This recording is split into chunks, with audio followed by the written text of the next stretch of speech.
दिल्ली की शिक्षा मंत्री और आप नेता आतिशी ने कहा, 2 जुलाई को भाजपा ने अपने जी के माध्यम से दिल्ली के सरकारी स्कूलों के 5000 शिक्षकों का स्थानांतरण कर दिया। 5000 शिक्षकों का ट्रांसफर इसलिए हुआ क्योंकि ये वो शिक्षक हैं जिन्होंने पिछले 10 साल में अरविंद केजरीवाल की सरकार के साथ दिल्ली के सरकारी स्कूलों का कायापलट किया है। जो शिक्षक 10 सालों से अपने अपने स्कूलों में मेहनत कर रहे थे, भाजपा ने अपने एलजी के माध्यम से उन 5000 शिक्षकों का रातों रात ट्रांसफर करवा दिया। मैंने दिल्ली के लोगों, माता पिता और शिक्षकों को वादा किया था कि अरविंद केजरीवाल की सरकार दिल्ली के स्कूलों को कोई नुकसान नहीं होने देगी। भाजपा को और उनके उपराज्यपाल को इन 5000 शिक्षकों के स्थानांतरण को वापस लेना पड़ा है। 2 जुलाई को भारतीय जनता पार्टी ने अपने एलजी साहब के माध्यम से दिल्ली के सरकारी स्कूलों के 5000 टीचर का ट्रांसफर कर दिया। रात के बीचों बीच कर दिया। मेरे यानी दिल्ली सरकार के शिक्षा मंत्री के आदेश के खिलाफ कर दिया। ये ट्रांसफर क्यों हुआ?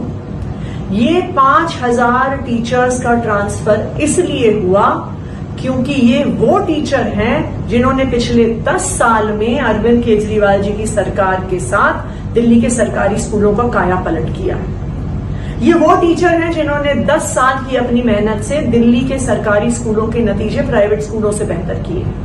ये वो टीचर हैं जिन्होंने 10 साल की मेहनत से दिल्ली के सरकारी स्कूल के स्टूडेंट्स का एडमिशन आईआईटी और जेईई में करवाया है। तो जो टीचर 10 साल से अपने अपने स्कूलों में मेहनत कर रहे थे, अरविंद केजरीवाल जी की सरकार के साथ लग के मेहनत कर रहे थे, उन 5000 टीचरों का भारतीय जनता पार्टी ने अपने एलजी साहब के माध्यम से रातों रात ट्रांसफर करा दिया। लेकिन जिस दिन ये ऑर्डर आया था, मैंने आप लोगों को ये वादा किया था, दिल्ली के लोगों को वादा किया था, माता पिता को वादा किया था, टीचरों को वादा किया था कि अरविंद केजरीवाल की सरकार दिल्ली के स्कूलों को कोई नुकसान नहीं होने देगी। हम दिल्ली के टीचर्स के हक के लिए, हम दिल्ली के बच्चों के हक के लिए, दिल्ली के सरकारी स्कूलों के लिए लड़ते रहेंगे, दिल्ली के बच्चों को अच्छा भविष्य देने के लिए लड़ते रहेंगे। और आज मुझे इस बात की खुशी है कि भारतीय जनता पार्टी को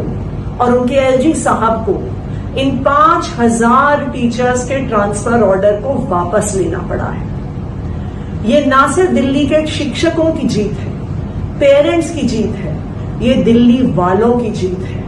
क्योंकि आज भारतीय जनता पार्टी को ये पता चल गया है कि अगर वो दिल्ली के सरकारी स्कूलों से छेड़छाड़ करेंगे, अगर वो दिल्ली की शिक्षा क्रांति को खत्म करने की कोशिश करेंगे, तो दिल्ली वाले उसका विरोध करेंगे, आम आदमी पार्टी उसका विरोध करेगी और दिल्ली के स्कूलों को बर्बाद करने की उनकी जो ये साजिश थी, ये हम सब ने मिलकर इस साजिश को, इस षड्यंत्र को रोक दिया है। मैं सभी दिल्ली वालों को ये बधाई देना चाहती हूँ कि आपका संघर्ष सफल हुआ। मैं टीचर्स को बधाई देना चाहती हूँ, माता पिता को बधाई देना चाहती हूँ और मैं भारतीय जनता पार्टी को ये बताना चाहती हूँ कि दिल्ली वालों को परेशान करने की, दिल्ली वालों की जिंदगी खराब करने की, दिल्ली के सरकारी स्कूलों को बिगाड़ने का ये जो रोज रोज आप षड्यंत्र रचते हो, इस षड्यंत्र को रचना बंद करो। दिल्ली के लोग आपको इसके लिए कभी माफ नहीं करेंगे। खबरों के ताजा अपडेट के लिए चैनल को लाइक, शेयर और सब्सक्राइब करना ना भूले।